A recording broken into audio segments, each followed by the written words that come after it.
여러분 혹시 아십니까? 우리나라에 연구소들이 많죠. 근데 웃음 연구소도 있다고 합니다. 웃음 연구소. 한국 웃음 연구소라고 하는 곳인데 이곳에서 조사를 했습니다. 조사를 했는데 한국 사람들은 하루에 몇 번 웃을까? 아이들은 400번을 웃는다고 합니다. 400번. 엄청나게 웃는 거예요. 시시때때로 웃는 거예요, 걔들은. 그리고 미국 사람들은 몇 번을 웃을까요? 미국 사람들 15번 웃는데요.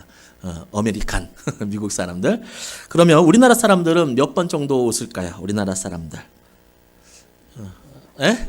한번 찍어보세요. 5번? 아, 땡! 아, 이거 조금만 더 쓰세요. 6번에서 7번 웃는데요. 5번. 땡 취소? 한 80점. 6번에서 7번. 여러분 한번 생각해 보세요. 잠깐. 하루에 몇 번 웃었는지. 아, 그러면 좋네요. 오늘 몇 번 웃으셨어요? 많이 웃었어요? 평균 이상입니다. 평균 이상은 가야죠. 평균 이상입니다. 그렇게 웃음이 다른 나라들에 비해서 조금 적어진다고 하는 것이 우리나라 사람들이라고 하는데, 이것을 우리 인생이 80년이라고 했을 때 우리나라 사람들이 얼마 정도 웃을까라고 통계를 내보았습니다. 일하는 데에는 26년을 쓴대요. 26년. 일하는 곳에 80살 산다고 했을 때 26년을 일하는 데 쓴대요. 잠자는 데는 22년을 쓴대요. 그러니까 잠자는 것보다 일을 더 많이 하죠. 맞죠. 그리고 근심 걱정하는데 80년 산다고 하면 얼마 정도 할까요? 6년 7개월을 근심 걱정하면서 산대요. 6년 7개월. 화장실에는 몇 년 정도 있을까요? 화장실에. 화장실도 꽤 많아요. 몇 년 있냐면 3년 반이래요. 3년 반을 화장실에 있는데 그거 잘 활용하시기 바랍니다. 화장실에 3년 반을 있고, 또 근데 웃는 데에는 80년을 살아간다면 얼마 정도 되냐면 20일이래요. 20일. 화장실에도 3년 반을 있는데 웃는 거. 평균 이상 더 많이 웃고 더 행복하고, 또 우리의 육신의 웃음뿐만 아니라 영혼이 미소 짓는 우리 모두가 되기를 축복합니다. 아멘. 그런데 웃음이라는 것이 정서적으로나 실제적으로 육체적으로 건강에 좋은 것인데, 그런데 모든 웃음이 다 좋은 웃음은 아닙니다. 우리 말에는 웃음의 종류가 24개나 됩니다. 24개의 웃음의 이름이 있습니다. 함박웃음처럼 좋은 웃음만 있는 것이 아니라 나쁜 웃음이 좋은 웃음의 이름보다 더 많습니다. 나쁜 웃음. 그러니까 웃음은 좋은 건데 나쁜 웃음도 있는데 이 웃음의 이름이 더 많다는 거예요. 어떤 웃음이 있을까요? 쓴웃음, 비웃음, 여우웃음. 여우웃음 어떻게 웃는지 대충 감이 오시죠? 교활하고 간사스럽게 웃는 게 여우웃음. 그리고 아까 좀 전에 말씀하셨던 것처럼 비웃음. 흉을 보듯이 빈정거리나 업신여기면서 조소하는 것, 비웃는 것. 그게 비웃음입니다.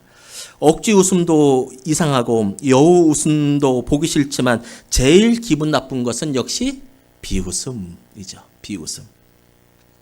거기다가 비웃음 자체도 기분 나쁜데 거기다가 나 모르게 내 뒤에서 나를 비웃는다고 하는 거, 그건 참 기분이 나쁘죠. 정말 나쁘죠.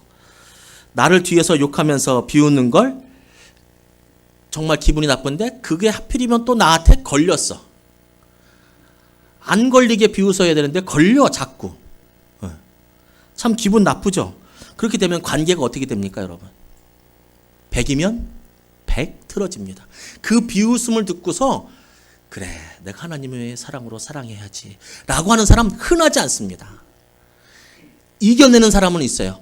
내가 이겨내야지, 내가 어떻게든 살아내야지, 사랑해야지 하고 기도로 이겨내는 사람들이 있는데, 그 얘기를 딱 듣는 순간, 그 순간에는 이거 웬만한 내공이 없이는, 믿음의 수양이 없이는 쉬운 것 아닙니다. 관계가 틀어지게 되어 있습니다. 그런데 사람 사이에 다른 사람을 남몰래 비웃으면 그 사람 사이의 관계가 틀어지는데, 하나님을 비웃은 사람도 성경에는 나옵니다. 하나님을 비웃은 사람. 그 사람이 바로 누구냐면 바로 아브라함입니다. 아브라함. 그리고 같이 살면 닮는다고 아브라함만 하나님을 비웃고 아브라함만 하나님에게 헛웃음을 하는 것이 아니라 그의 부인 사라도 하나님을 비웃었습니다. 좋은 걸 닮아야지 이런 거 이렇게 닮아요. 하나님께서 사라가 아들을 낳을 것이라고 구체적으로 약속하신 것이 두 번입니다. 하나님의 약속을 아들을 낳을 거야 라고 두 번 약속해 주셨습니다. 그런데 이 약속을 말씀하실 때마다 네가 아들을 낳을 거야 라고 두 번 약속하시는데 두 번 다 비웃었습니다. 아브라함이. 믿음의 조상 아브라함이. 사라도 마찬가지입니다. 사라가 아들을 낳는다는 하나님의 말씀을 듣고 아브라함은 이렇게 행동합니다. 창세기 1장 17절 말씀 함께 읽겠습니다. 시작. 아브라함은 땅에 얼굴을 대고 엎드려 있으면서도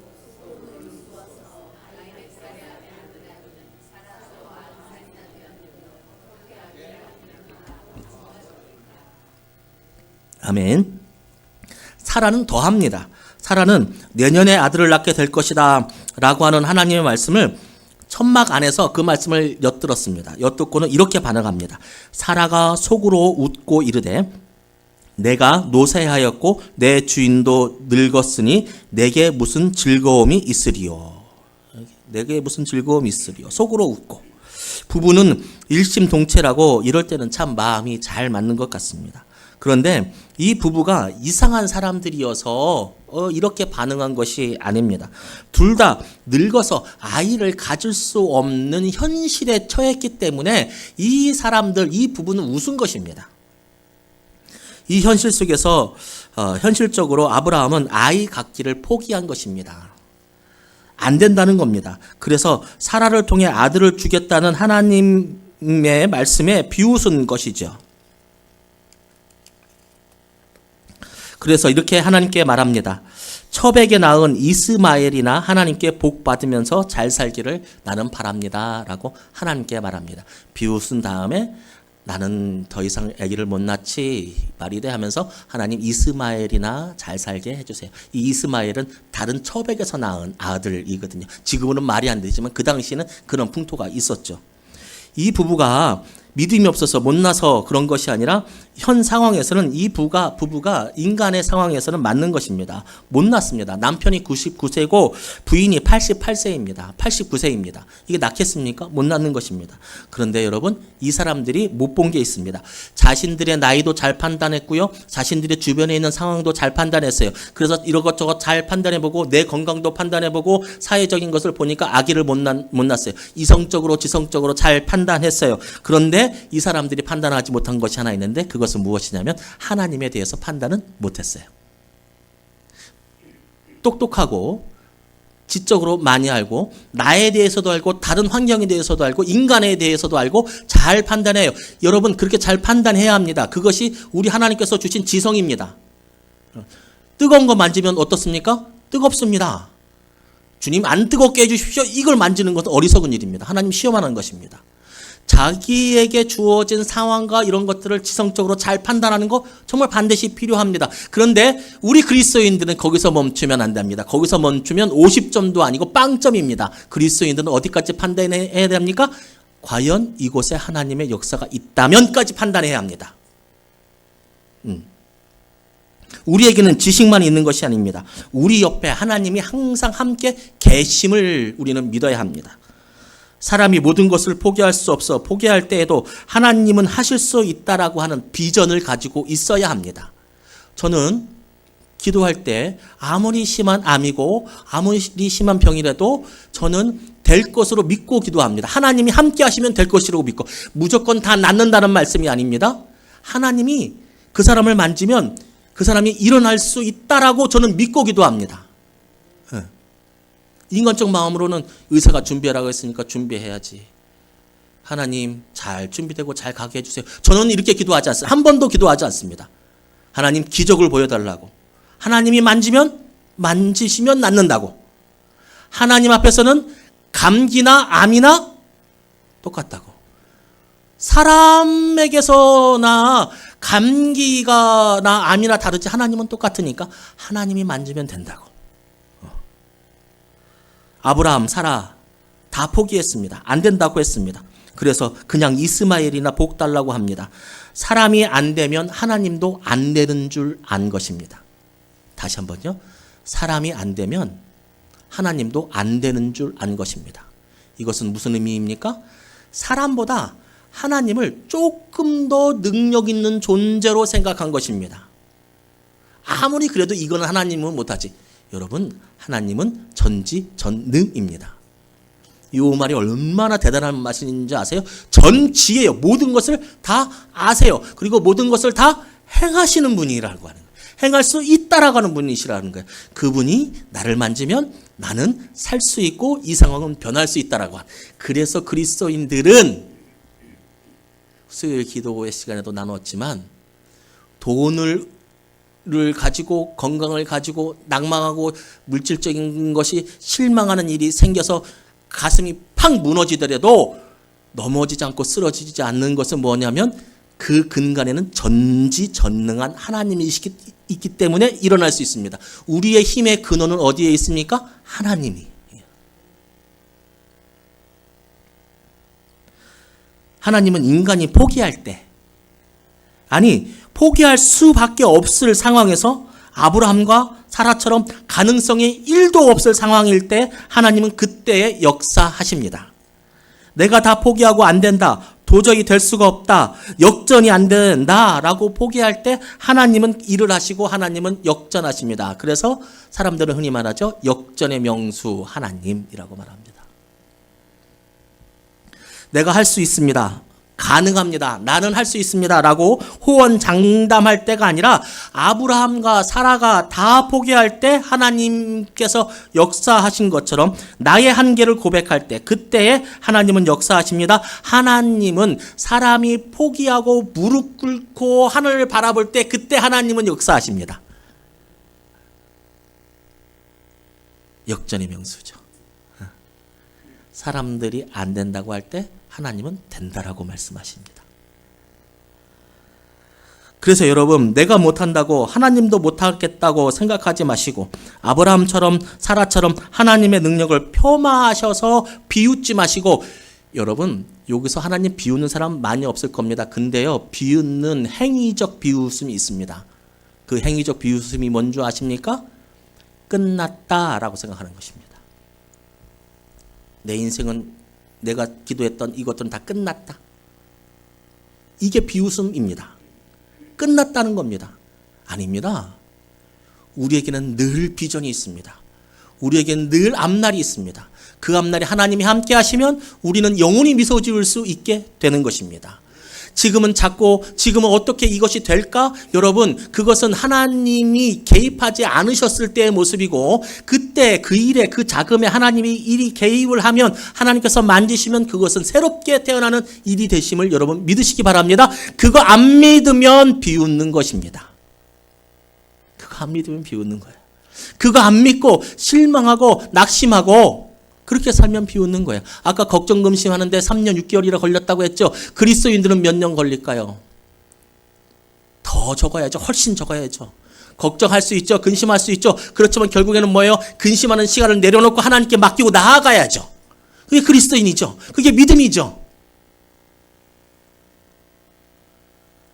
나는 못하지만 하나님의 약속은 믿습니다. 하나님의 약속은 나를 지키신다는 약속.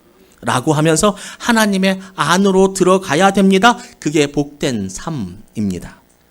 결국 오늘 본문에서 사람이 안 된다고, 아브라함이 안 된다고, 사람의 판단했던 그 판단은 먼지처럼 사라지고 안 된다고 하는 그 역사의 일에 하나님께서 함께 하시니까 함께한 하나님의 능력 덕분에 사라, 아브라함은 아들을 얻었습니다. 100살의 아들을 얻었습니다. 성경은 동화책이 아닙니다. 실제입니다. 100살의 아들을 얻었어요. 1절에서는 이렇게 표현합니다. 1절 말씀 함께 읽겠습니다. 시작.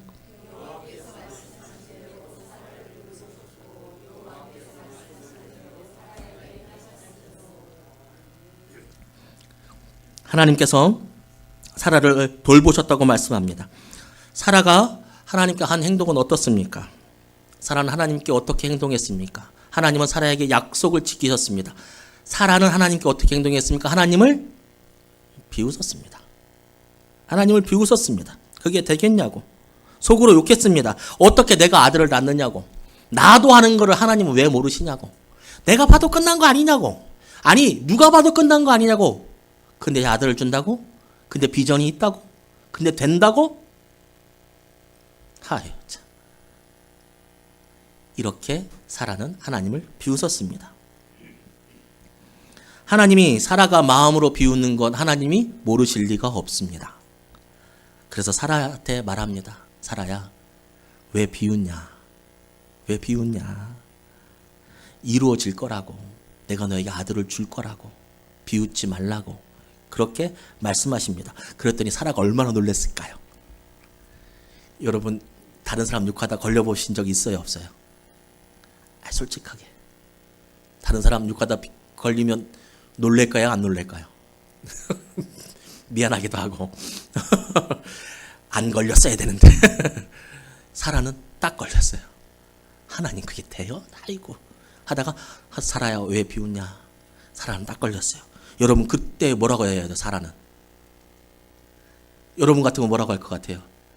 여러분 뒤에서 욕하는 걸 저한테 딱 걸렸어요. 그럼 뭐 할 거예요? 어떻게 할 거예요? 그게 그렇죠. 그래야 되죠.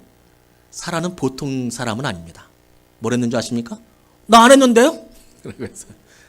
나 안 했는데요? 그러니까 사라는 자기도 알고 세상도 아는데 하나님은 몰라요. 이게 얼마나 어리석은 삶의 방식입니까? 안 웃었대요. 안 웃었대요. 여러분 이쯤 되면 이 둘의 관계가 어떻게 될까요? 이쯤 되면 사과를 하지도 않아요. 나를 욕한 그 사람이 비웃은 거고 나 뒤에서 욕하는 거를 다 들었는데도 아닌데 나 그런 적 없는데 증거 갖고 와봐 이렇게 해요. 이쯤 되면 이 관계가 어떻게 돼요? 뒷담하는 것을 알면 사람들의 관계는 대부분 틀어져요. 겉으로는 아닌 척하지만 속으로 속상해요. 마음 아파요. 더군다나 여러분이 열심히 도와준 그 사람, 하나님이 사라를 얼마나 도와주셨어요. 사라를 얼마나 도와주셨어요. 다른 나라에 끌려갔을 때도 도와주시고 다 구해주셨잖아요. 다른 왕에게 잘못되게 될 때도 다 도와주셨다고. 그런데 하나님이 그렇게 그를 도와주셨는데 그가 나중에는 자기를 비웃어. 근데 너 비웃었지? 라고 하려고 하는데 사과도 안 해. 여러분 같으면 여러분이 열심히 도와줘서 잘 설 수 있게 잘 도와주고 잘 키워줬어. 잘 키워줬는데 어디 가서 내 욕하고 다녀. 근데 딱 불러갖고 마지막 일만에 남은 희망을 걸고서 너 내 욕하고 다니지 마. 너 왜 내 욕하고 다녀? 내가 너한테 해준 게 얼마야? 내가 너를 위해서 얼마나 기도했어? 내가 너를 위해서 얼마나 애를 썼어? 근데 나 안 했는데? 증거 갖고 와봐. 이렇게 얼마나 속상하겠어요. 그 관계는 100이면 100 틀어집니다. 그런데 보세요. 여러분 보세요. 하나님이 어떻게 하셨어요? 1절 말씀에 뭐라고 말씀하세요? 사라에게 은혜 주시고 축복 주시고 하나님이 그에게 하신 약속을 지키셨어요. 하나님은 지키셨어요. 그가 아이를 낳지 못해서 웃을 수 없는 상황에서도 그를 찾아오셨습니다. 하나님을 비웃었어도 하나님은 그를 비웃지 않았습니다. 하나님을 비웃었어도 하나님은 그를 비웃지 않아요. 아브라함이 하나님을 가르치려고 하나님 됐고요. 이스마엘이나 좀 잘 살게 해주시면 돼요. 라고 했을 때에도 하나님은 그래 그것이 너의 기도 제목이면 내가 그걸 들어주마. 이스마엘이나 잘 살게 해주마. 라고 끝내지 않았어요. 자녀 이삭을 주었어요. 그때 아브라함은 깨달았겠죠. 그때 내 기도를 하나님이 들어줬다면 얼마나 후회하고 살았을까. 이삭이 없을 때니까 그렇게 기도했겠지. 나중에 이삭으로부터 얻을 영광과 사랑을 느끼는 그가 얼마나 어리석은 기도했는지. 하나님은 그렇게 자신을 비웃고 자신을 가르치려고 하는 그들도 포기하지 않았다는 것입니다.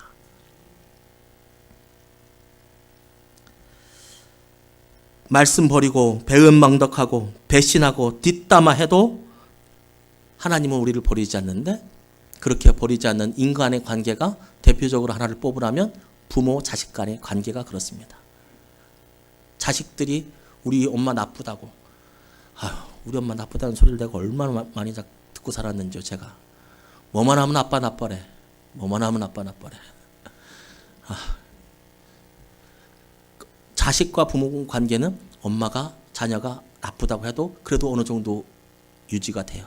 그런데 다 다는 아니더라고요. 그 끈끈한 관계도 다는 아니더라고요. 영상을 보는데요. 자식이 공장을 하고 있어요. 근데 그 다리를 지나가야 돼요. 그 다리에다가 트럭으로 막아놨어요. 누가? 아빠가. 돈 안 준다고. 그거를 그러니까 공장에 일을 안 되고 손해를 대니까 그 자식이 나와서 어떠는 줄 아세요? 아빠한테, 아버지한테 쌍욕을 하고, 아버지도 쌍욕을 하고, 쇠파이프를 들고. 여러분, 그거 하나뿐이에요? 드물지만 있어요. 인간 사이에서 가장 끈끈한 관계라고 하는 그 부모 자식 간의 관계도 틀어지면 그렇게 되더라고요. 우리도 그렇게 어려움 당할 수도 있어요. 그것을 바라보면서 우리는 기억해야 합니다. 하나님이 보통 나를 사랑하는 건 아니구나. 왠 줄 아세요? 하나님은 그렇게 우리를 등한시 뒤돌아서지 않기 때문에 그래.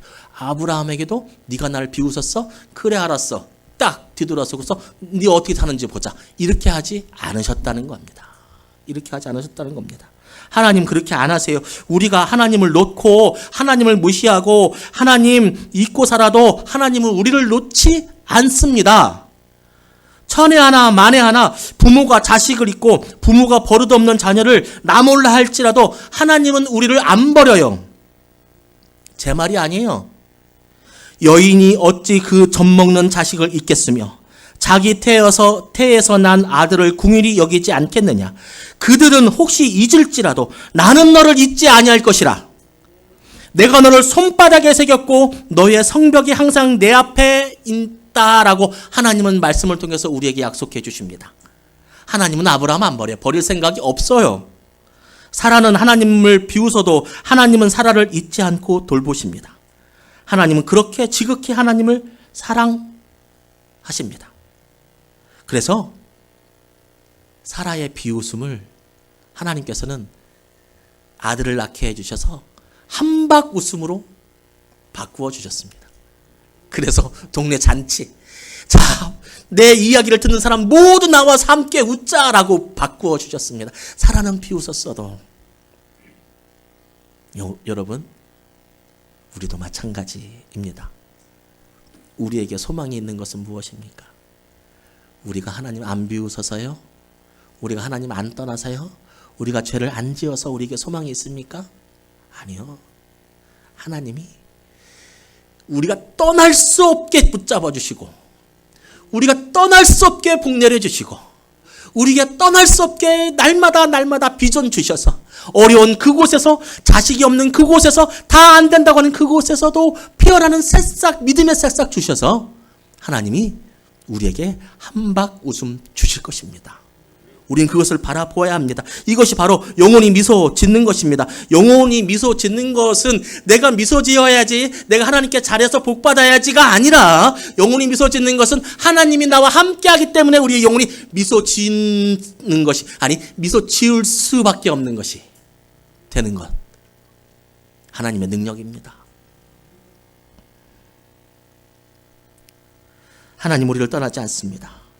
사라가 아들을 낳는데 시간이 걸려도 많이 걸렸습니다. 25년 걸렸습니다. 사람들은 하나님이 너를 잊었다고, 하나님이 계시다면 너가 왜 이렇게 살아가냐고 그렇게 할 수도 있습니다. 그렇지만 하나님은 그를 잊어서가 아니라 그의 때에 그에 맞는 축복과 은혜를 주시기 위함입니다. 하나님을 말미암아 그는 미소 지었습니다. 우리 교회가 하나님의 은혜로 미소 짓는 교회가 되기를 소망합니다. 아니, 틀렸습니다. 정확히는 우리 하나님이 우리 교회를 미소 지을 수밖에 없도록 만들어 가실 것입니다. 그렇게 될 것입니다. 여러분의 가정 미소 짓게 될 것입니다. 중요한 것은 하나님 안에 있는 겁니다. 하나님 안에 있으면 미소 짓게 되어 있습니다. 그 비전 보고 어려움 이겨내고 달려가는 우리 모두가 되기를 주님의 이름으로 축복합니다. 아멘.